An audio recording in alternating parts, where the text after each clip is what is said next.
What will happen to us in the next few 100 years? Or 1,000? How will the universe, and how the heck should I know?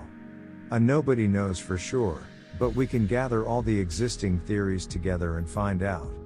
Good thing we've got this time projector here to check it out with our own eyes. Come here and have a look.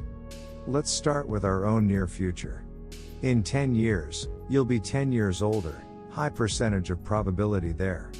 In 100 years, technology will leap forwards and we'll all become part of a web larger than the internet. We'll also finally start colonizing nearby planets, most likely Mars. Just a century from now, humans will be the first living species outside of Earth that we know of.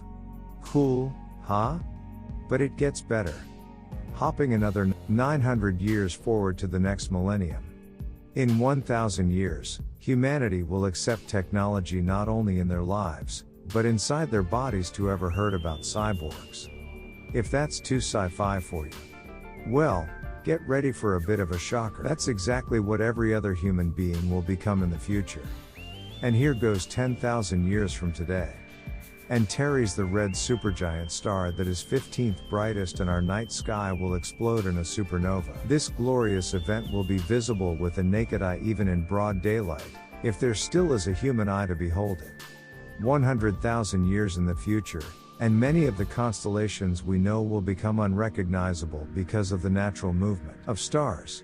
At nearly the same time, VY Canis Majoris, another super bright star, will explode in a hypernova, a much more powerful version of a supernova, destroying dozens or even hundreds of nearby planets and their satellites. And Earth will celebrate the distant anniversary by a supervolcanic eruption, with hot magma and volcanic ash covering 1,000s upon 1,000s of square miles of land.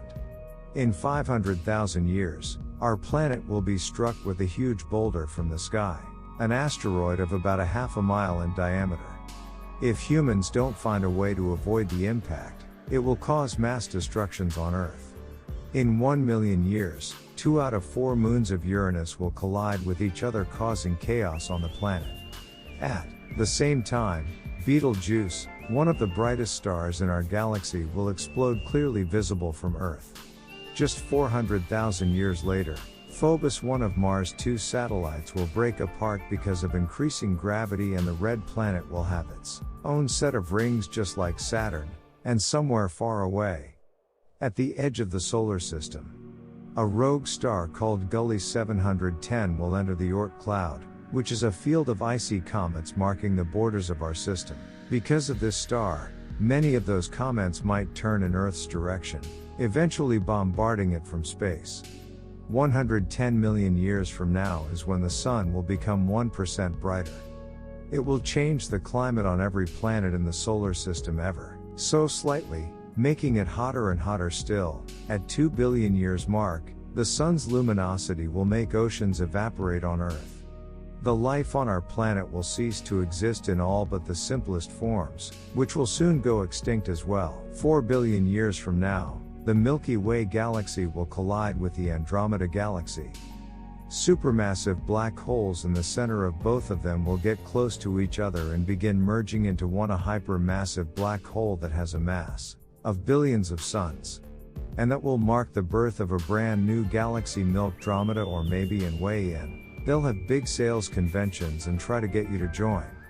In 7.9 billion years, the sun will become superinflated and turn into a red giant, swallowing the closest planets, including the scalding hot piece of rock that was once Earth. But the star only does so to collapse into a white dwarf in 8 billion years. All planets of the solar system that survive this ordeal will quickly lose heat because the sun will become twice as small as it is today.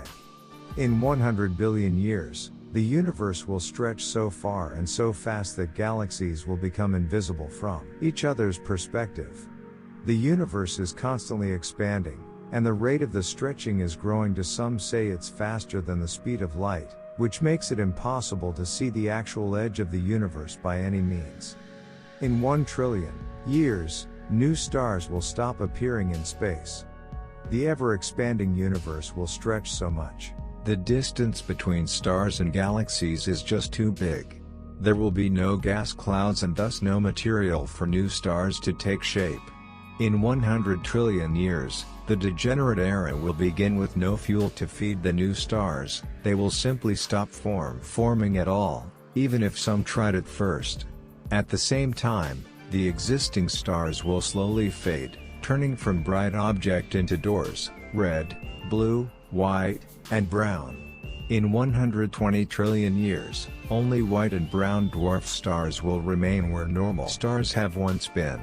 All of them will have lost all their fuel and space will be scattered with the fading remnants of stars. The universe will become a dark place to live in. Occasional brown dwarfs will collide with each other, merging into red dwarfs for short periods of time. But in the end, with no fuel to burn, those two will be extinguished, and there will only be darkness. In 1 quadrillion years, all planets will be thrown out of their orbits and sent drifting into the cold, dark outer space. Nothing will be able to live on any of those planets anymore. And nothing could reignite any of the stars in space. 1 quintillion years and things that were once stars will also become ejected from their galaxies, wandering the empty universe for the rest of their time, which is by space standards not very long. In 10 to the 45th power years, even particles that make up everything material in the universe will start to decay. And when they finish that process, the black hole era will begin. Black holes will be the only objects remaining in the universe, the rest will be wiped out.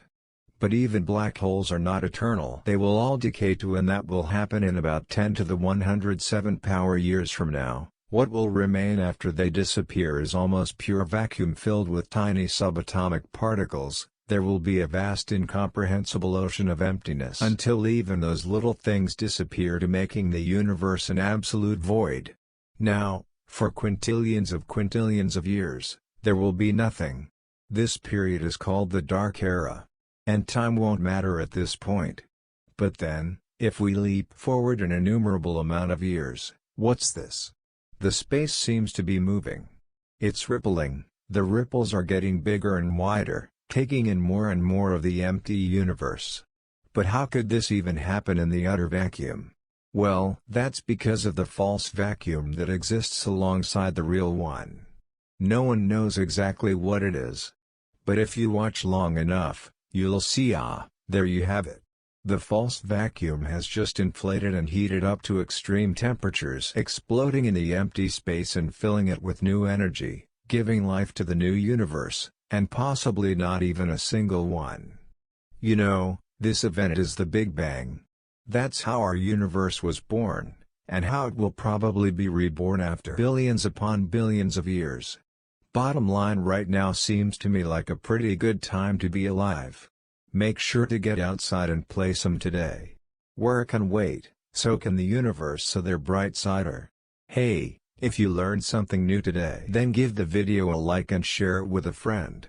And here's some other videos I think you'll enjoy. Just click on the left or right, and remember, stay on the bright side of life.